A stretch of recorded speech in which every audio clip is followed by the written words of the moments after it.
You're listening to The World at 8 with Lynn Mozart.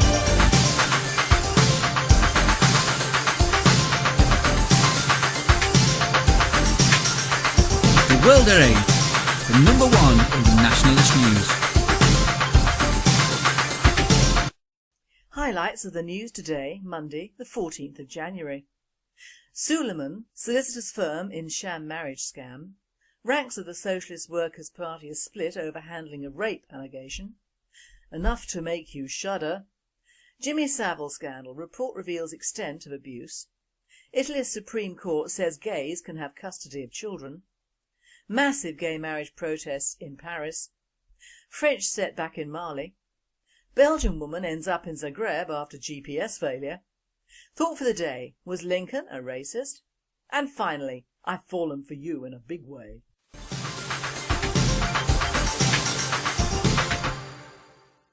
UK news. A solicitor used his law firm to arrange hundreds of sham marriages in an immigration scam spanning nearly a decade. Tevfick Souleiman, 39, and his associates created scores of forged documents so migrants could get permission to live and work in the UK, it is alleged. The law firm invented scores of touching love stories about foreign couples to convince immigration authorities that their sham marriages were real, a court heard. They paid for brides and husbands to be flown into the UK from Eastern Europe and created bogus accounts of their relationships with clients, the Old Bailey was told. Ranks of the Socialist Workers' Party are split over handling of rape allegation. Trotskyite group exonerated official because it doesn't believe in bourgeois court system to deliver justice. The Socialist Workers' Party was engulfed in crisis tonight over allegations that it set up a socialist Sharia court to investigate rape allegations against a senior member instead of reporting them to the police. The scandal, which has opened up deep splits within Britain's largest far-left party, emerged this week when disaffected members leaked minutes of a controversial disciplinary meeting which exonerated the official accused of rape and sexual assault. The furor has led to the expulsion of key members and multiple resignations. Today, Tom Walker, a journalist at the paper's party Socialist Worker, became the most prominent member to quit the party in disgust.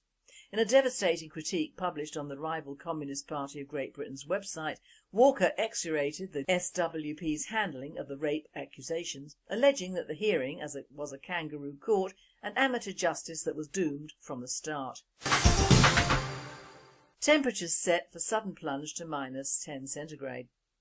As average heating bill for the elderly soars to £1,350, pensioners will suffer a double blow today with the arrival of freezing weather and news that their energy bills have doubled in 7 years. Forecasters say temperatures could plummet as low as -10 centigrade over the next few days, with snow in many parts. The cold snap will put huge pressure on the elderly, who are increasingly fearful of turning up their heating because of the soaring cost. The average gas and electricity bill for the over 65s reached £1,356 last year, more than double the figure of £669 seen in 2005. Pensioners were forced to find £17.4 billion to stay warm and keep the lights on in 2012. Children as young as 8 were abused by Jimmy Savile, a report detailing 50 years of allegations has revealed. Metropolitan Police and NSPCC outlined offences at 13 hospitals, including Great Ormond Street in London and Wheatfields Hospice in Leeds. Some 214 crimes were recorded across 28 police force areas, including 34 of rape or penetration, the report said. The CPS apologised for missing the opportunity to prosecute Savile in 2009 whilst he was still alive. Police said the victims' accounts painted a compelling picture of widespread sexual abuse by a predatory sex offender, and Commander Peter Spindler, who is leading the abuse probe, said Savile had groomed the nation. David Cameron's official spokesman said it was absolutely right that every institution involved gets to the bottom of what has gone on. The former BBC presenter and radio DJ died aged 81 in October 2011, a year before the allegations emerged on an ITV documentary. Revelations that Savile had sexually abused children prompted hundreds of victims to come forward, including those who said they were attacked on BBC premises and a number of other institutions. A World at 8 writer comments, "The reason why this abuse wasn't reported much earlier could be that the prime perpetrator was a man of the people, left-wing, rather ugly, with a heavy Scouse accent, and the sort of celebrity the BBC wanted to hitch a ride on, literally. If you notice now, it's in the open, the police are arresting right-wing comics and showbiz types to offset the original alleged crimes. Rather like the Sovile case was coupled with the Eastern European sex gangs in the only full article that has ever been printed on a national paper of the Muslim sexual grooming scandal.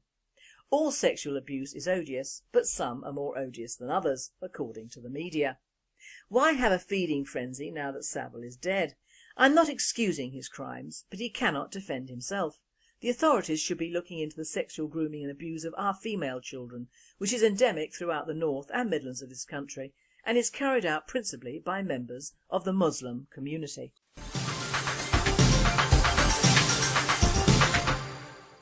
European news. Italy's Supreme Court of Cassation ruled on Friday that there is no reason why gay people cannot have custody of children. The Cassation, whose decisions set precedents, gave the ruling in rejecting a challenge from a man against another court's decision to give exclusive custody of his child to a former partner. His challenge was based on the fact that his ex-partner had gone to live with a female social worker who helped the woman get off drugs at a rehabilitation centre. The man, a migrant living in Brescia of Muslim faith, argued that it was damaging for the child to grow up in a gay environment. The Cassation said that the challenge was not based on scientific certainty or data from experience, but on the mere prejudice that growing up with gay parents damages the balanced development of the child, taking for granted what has yet to be proven, that such family environments are damaging. A World Date reporter states, "Frankly, I personally uphold the Muslim's complaint and agree with him. The gay lifestyle is prevalent in school nowadays and very young children are very impressionable. They don't need a home with more of the same." Paris saw a massive protest of nearly 750,000 people against the abomination of gay marriage in France. Gay marriage in France is seen as a deliberate left-wing attack on the church to put family life upside down. Parts of central Paris had been brought to a standstill as hundreds of thousands of people demonstrated against gay marriage and adoption. 3 columns of protesters waving pink and blue flags showing a father, mother and 2 children converged on the Eiffel Tower from different meeting points in Paris. Many came after long train and bus rides from the provinces. One of our World Date writers finds it is interesting to note that of the first several hundred Googled news items reporting the protests in Paris against gay marriage and adoption, only one was from a UK news source. Belgian woman ends up in Zagreb after GPS failure. A 67-year-old woman left her home in Wallonia's Hainaut province on 12th of January to pick up a friend at the Brussels North Station. Her 40-minute journey turned into an adventure as she crossed Germany and Austria to arrive in Zagreb, Croatia, 12 hours later. Sabine Moreau told the Daily Het Nieuwsblad, "I was absent-minded, so I kept putting my foot down. I switched on the GPS and punched on the address. Then I started out. My GPS seemed a bit wonky. It sent me on several different diversions and that's where it must have gone wrong. I saw tons of different signposts, first in French, later in German, but I kept on driving. It was only when I ended up in Zagreb that I realised I was no longer in Belgium."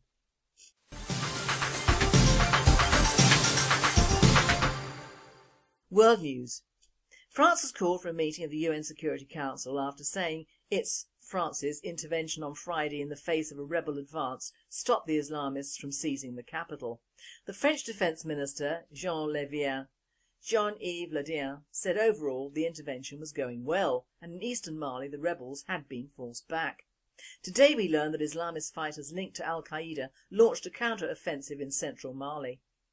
The Islamist rebels on pickup trucks seized control of Diabaly town as the Malian army retreated following hours of gun battles and despite French intervention.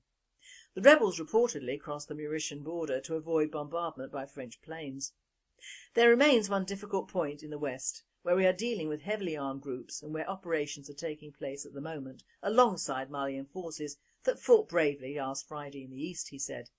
And our government is sending British troops into harm's way for a European ally. Why? Thought for the day. Was Lincoln a racist? Racist. Now that is a word which all true nationalists absolutely hate. It is an invented word taken from the 1930s and dragged kicking and screaming into the 21st century on the back of the Third Reich and subsequently adopted into the liberal Marxist think tanks and progressive media. It is the one word that in Western society today marks the person addressed thus as a bigoted, uneducated moron, incapable of structural argument and hell-bent on bringing the final solution on anyone and everyone who is of a slightly darker shade of pale. Of course we know this isn't true, and also know that this word is the prime weapon of the left. You really do not have to even justify using it. It stands on its own recognizance. Once tarred with this brush, it can and does last years in everyone's memory as a very large black mark against the poor unfortunate person who probably has done nothing to deserve such vitriol. It also closes the mind to the rights and wrongs of every side of whichever argument or concern certain players do not want to extend or to discuss. "You are a racist" is a closing down of communication, and yet the people that use this word are the ones who complain that their opponents do not have an argument. All in all, it is the coward's way of being held to account and preventing their opinions being blasted out of the sky. Now, before the article in today's Mail was printed on "Was Lincoln a Racist?", a fellow member of the British National Party sent me a very interesting article on Lincoln which I was going to use, and lo and behold, the Mail had this alternative view written by a Tom Leonard in New York. As you know, I am not a racist, but I am a tribalist, and even my own tribe get on my tits from time to time, let alone get involved with another tribe. You cannot teach an old dog new tricks, so they say. Now, being married to an American from the Deep South, I'm used to all the ignorance and lies relayed throughout the ages on the Civil War. Now, I'm not touching on that too much today, but will suffice to say that slavery was not the prime cause of that war. The prime cause was cotton, money and secession. If we in Great Britain had come to the aid of our southern cousins, this war would have had a very different end, just as if Lincoln had not been assassinated, America would have been a better place to live then and now. The film on Lincoln, which is tipped for many Oscars, has Daniel Day-Lewis playing a saintly Lincoln, and the film has been made by Steven Spielberg, and for a change is missing dinosaurs, aliens and Nazis, however more than made up for by an almost reverent approach to slavery, first, middle and last. Now in the Mail they claim that Lincoln loved the black and white minstrels, as indeed so do I. He told racist jokes and had no time for the hardened abolitionists' arguments. Sensible man then. During a famous 1858 Senate debate, Lincoln spoke openly of a physical difference between blacks and whites that will forever forbid the two races living together on terms of social and political equality. Lincoln was right. This is a widely held view by many people who would rather die than be called racists. Just because in this country, as well as in the US, society has gone overboard in accommodating black actors, sportspersons, artists and more, even to the extent of always having an obligatory black person somewhere on films or TV, even when the era or play does not call for one. One of the most desperate is Guinevere on the Merlin series. Now this queen of ancient times and stories was not a half-caste person of colour. She was Anglo-Saxon or Celt, not black. We've become so used to enriching our media with black people or mixed-race people, it has become the norm and not the exception. This is the only country in the world where you switch on television and you will see adverts containing mixed-race couples or black children as a matter of course. And the sorry state of this is that at the moment we are not yet a black country aligned to Africa, although sometimes I do question this. Now Lincoln was an ambitious and clever man, no doubt about that. He was raised in a log cabin in Illinois with very little education, but times were right for him to succeed, and succeed he did.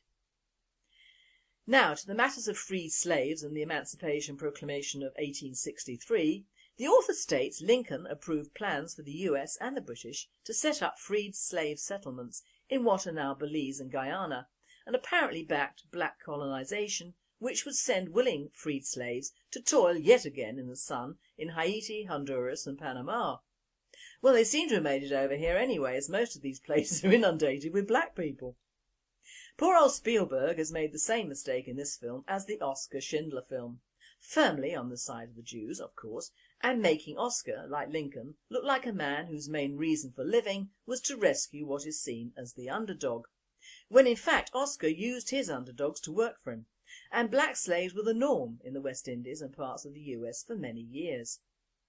The critics of the film hark back to the fact that 150,000 black troops fought in the Civil War, but they were in fact commandeered from plantations and fields as sacrificial ground troops when the Union numbers were flagging. It was a straight choice: fight or go back to slavery if the South wins, a form of propaganda which was very clever and is still being used in one form or another today. My informant who sent the World Date a copy of this letter has stated, "I have previously heard that the much respected President Abraham Lincoln, respected by Americans as being almost like a saint, and who is commemorated by the Lincoln Memorial in Washington DC, believed that the solution to the issue of the blacks was to resettle them back in Africa. This was perhaps not unreasonable, considering that they'd been taken from there as slaves in the first instant. Even today the practice of taking African slaves is referred to as America's original sin, and for which Americans have suffered ever since." In this letter, Professor Alan Sked of the London School of Economics confirms that such a plan was the declared intention of Abraham Lincoln. Needless to say, if Lincoln had not tragically been assassinated, he might have been able to put his plan into effect. Indeed, a certain number of former slaves did in fact move over to Liberia in West Africa, which explains the name of that country, and it is significant that its national flag resembles that of the USA with stripes but just one star. If Lincoln's intentions had been carried out then, the USA would have been spared the disaster that has beset their race relations ever since. For instance, no segregation, no riots, no mass poverty and deprivation, no civil rights movements, and no assassination of such as Martin Luther King, etc. Professor Sked also sets out the facts as follows. Until the day he died, Lincoln's ideal solution to the problem of blacks was to colonise them back to Africa or the tropics.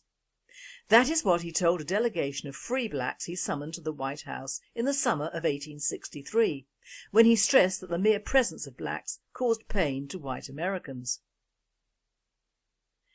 Professor Sked also points out that Americans ignore all this. Nevertheless, this information shows that if Lincoln had lived, he might have saved America, and thus both blacks and whites, from much needless torment ever since. Note the similarity between Lincoln's ideas and those set out by Enoch Powell, another great and clever man with such a brave foresight who, back in 1968, proposed a practical and entirely reasonable plan to avoid avoidable ills, as he so wisely put it. Even now his proposals could be brought forward for consideration. That is the end of Professor Sked's letter to the Telegraph. Now one must consider that slavery, or rather that particular form of taking black people from their villages and homes, was not undertaken by the Americans or whites solely in the first place. Slavery was endemic in the African culture since time immemorial, and with the encroaching Arab tribes and traders, this practice spread and was adopted, adapted and made money out of by these Arab traders, who sold whole villages to the slave traders, who in turn used English, Dutch, French and American-owned slave ships to transport them to the colonies. In some cases it was known for a black tribe to sell the luckless inhabitants of their neighbouring village to these traders to get rid of rivals and claim their land. As we all know, slavery is still endemic in Arabia and many other countries. The British had slavery, with their indentured prisoners sent to the colonies, and small children were sent away for being, in essence, starving.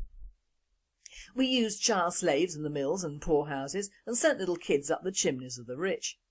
In England we lost thousands of white slaves to the Arabs who pillaged our shores, so the world in general, and not America in particular, have a long and sordid relationship with slavery.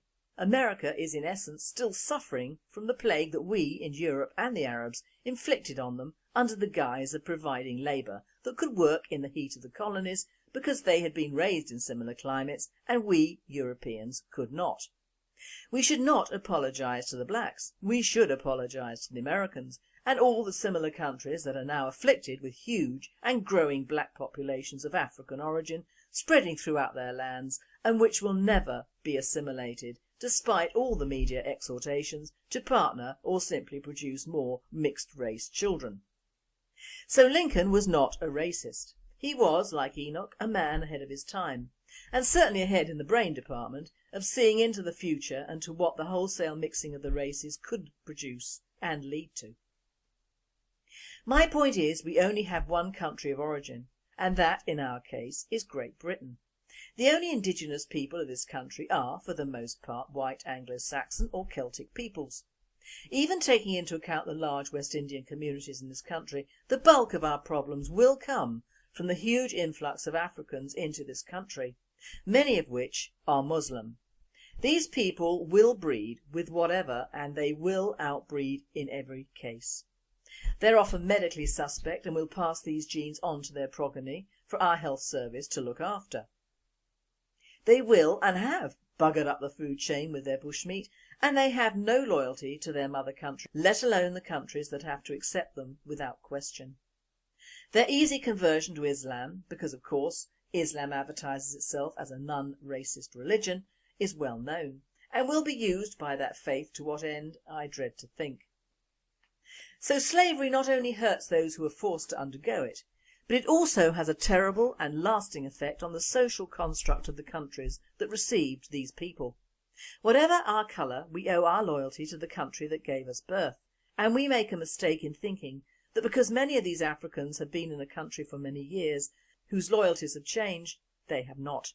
Which is why financially operated repatriation, for those who want it, is not a terrible or racist idea. It is common sense. Africa and all its countries desperately need more educated and westernised Africans to live there, to bring various states and areas out of poverty and out of the reach of the Chinese, who will prove to be much harder taskmasters than the Europeans ever were. Africa is losing much of its population again in a form of slavery from which any return or justification for repatriation is seen as racist, because of course it would give so many people, for whom slum living is the norm in the US and Europe, a chance to live and work on their own land, which already has their culture and society deeply embedded within. Voluntary repatriation might well be the answer to many prayers, unless of course it is censored as racist by the left and progressives who want to see total anarchy on our streets, so that they can take advantage and implement their own particular form of fascism and genocide on their own people. Repatriation is not a dirty or a racist word. It could be hope for the hopeless.